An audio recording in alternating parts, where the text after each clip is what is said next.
of the night comes the whispering voice of the night wind to tell you a strange story of a small boy in serious trouble with the British Empire. A story with a denouement that does credit to all parties concerned. Unbelievable, but true.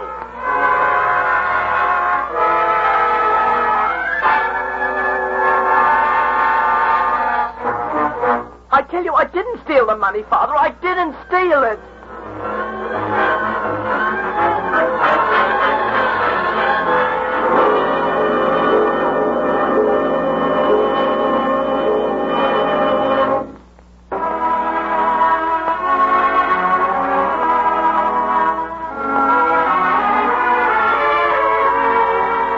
In the autumn of 1908, Mr. Martin Archer Shee, a bank manager in Liverpool, England, received word from the Commandant of the Royal Naval College at Osborne that the Lords Commissioners of the Admiralty had decided to dismiss his 13-year-old son, George, who, only a few months before, had proudly entered the college as a cadet.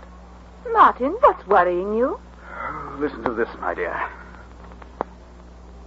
Dear Sir, my lords deeply regret they must request you to withdraw your son from Osborne. A 5-shilling postal order was recently stolen from the locker of one of the cadets. Stolen, forged, and cashed.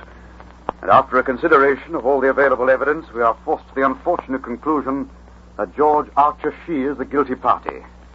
We deeply regret having to convey this information to you. George, a thief? It can't be true. Surely you don't believe it, Martin? No, my dear, I don't. What can we do about it, Martin? Oh, I don't know, my dear. I don't know. But I'm going to Osborne immediately.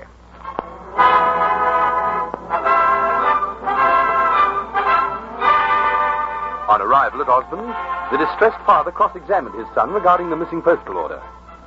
The boy protested his innocence, and his father immediately sought and was granted an interview with the Commandant. I'm sorry, Mr. Archer Shee, your son's case is closed. But the evidence seems to be merely circumstantial. And if I can't get satisfaction from you, sir, I'll be forced to take this case to a higher authority. I feel, Mr. Shee, you're wasting your time. If the Lords of the Admiralty even once allowed the dismissal of a cadet to be reviewed by the inevitable or outraged family, they would be establishing a costly and regrettable precedent. Nevertheless, I shall prove my son's innocence. Good day, sir.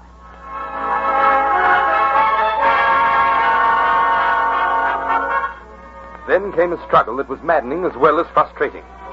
Mr. Archer Shee, a bank manager of Liverpool, had challenged bureaucracy to battle.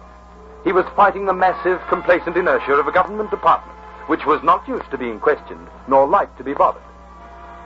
Gradually, the episode began to find its way into print, and there were plenty of smug old gentlemen in clubs who readily declared that this man, Archer Shee, was making a confounded nuisance of himself. You've seen the Times today, Montgomery? Yes, haven't I? This Archer Shee got damned high, don't you think? All impertinence. Believe he's retained Carson to fight the boy's case. Lot of nonsense. Taking up the country's time and money. I don't know what the place is coming to. Next thing we'll have a revolution on our hands. It's not like the old days. Not at all like the old days.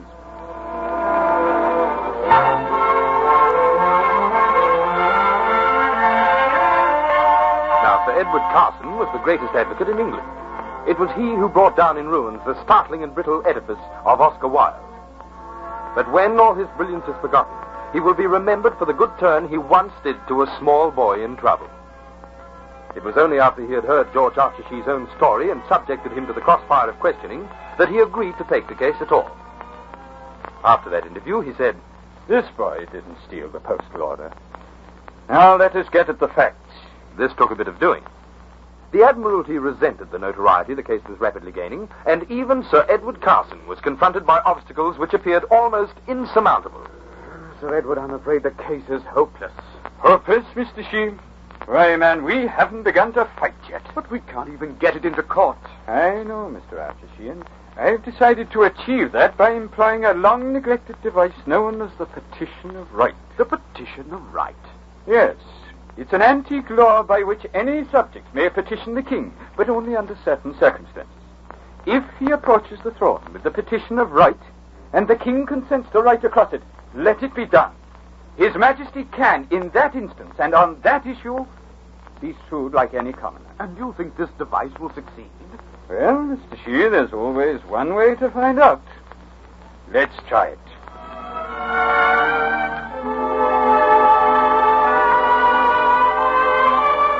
trial was ordered. And on a hot July day in 1910, nearly 2 years after the postal note had been stolen, and too late to really find out who had stolen it, the case came before a jury in the King's Bench Division. Now it was being treated by the press in column after column as a cause célèbre, and the whole of the empire was following it with bated breath. Carson, the great Sir Edward Carson, was on his feet, his vibrant voice penetrating to every corner of the courtroom. Mr. Martin Archer Shee's son has been branded a thief and a forger. A boy, 13 years old, is labelled and ticketed for all his future career in either His Majesty's service or indeed in any other service. Gentlemen, I protest against the injustice to a little boy, a child 13 years of age, who from the day he was first charged has never faltered in the statement that he is an innocent boy.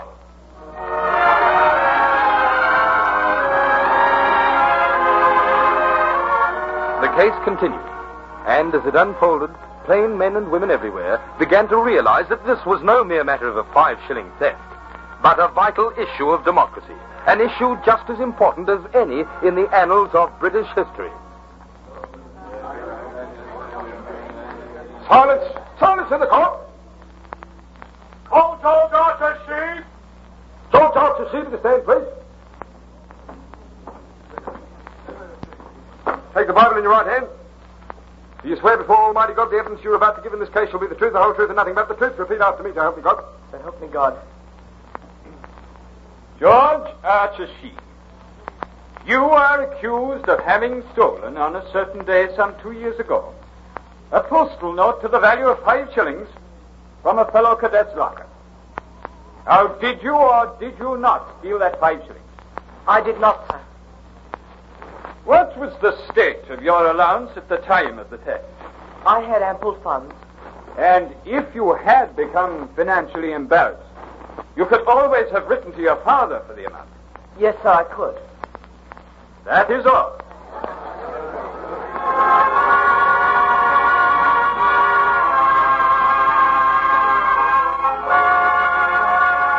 A mass of evidence was sifted and witnesses cross-examined.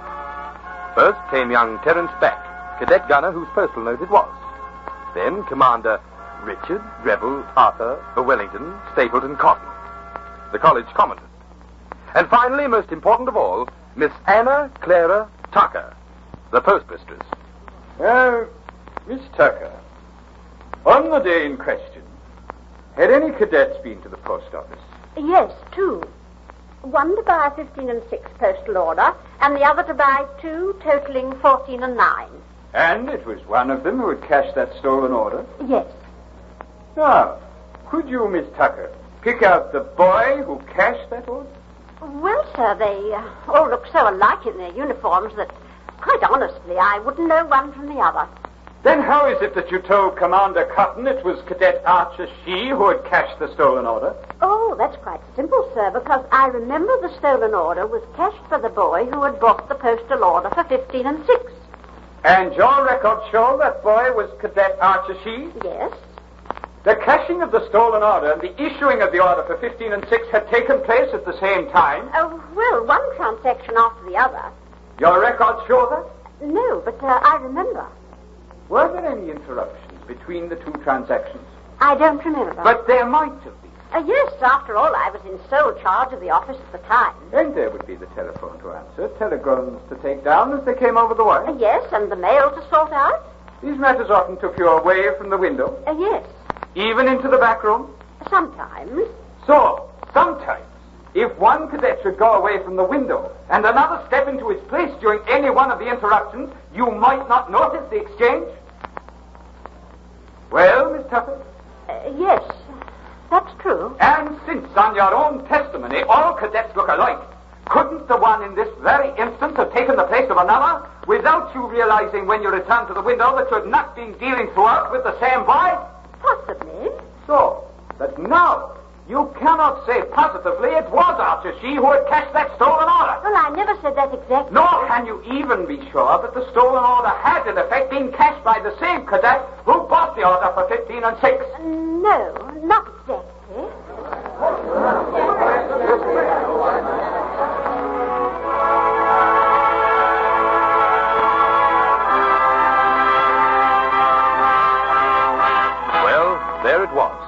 was a gap in her story wide enough to drive a coach through. Therefore, when the court opened on the fourth day, the Crown Prosecutor, Sir Rufus Isaacs, announced that he no longer wished to proceed with the case. And so, while the jury streamed out of the box to shake hands with Carson and the boy's father, the exhausted advocate turned to congratulate the boy himself, only to find that he was not in court. Congratulations, Redwood. Oh, congratulations, Mr. Arthur Shee. Thank you. Mr. Shee, tell me, how is it that young George is not here this morning? Well, sir, he got up late today. He went to the theater last night and overslept. Overslept? Good Lord, hasn't he even been anxious? No, sir. He knew all along that once the case got into the court, the truth would come out.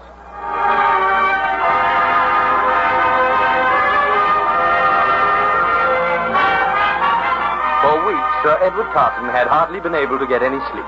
And here was young George Archer Shee, with his future in the balance, accepting the whole incident unruffled and calm. And that is the story of George Archer Shee. A story which ended when he was only 19 on the battlefield at Ypres in the 1st October of the First World War, when he died fighting for his country. A country that had placed him on trial for his honor. This is a deeply moving story, and more than that, a significant one. For it is only in a community governed by democracy, where the right of the individual is prized above the state, that the Archer Shee case could have happened. That the mightiest men in the land should take up the cudgels of a 13-year-old boy is something magnificent that must be remembered as long as liberty and justice exist.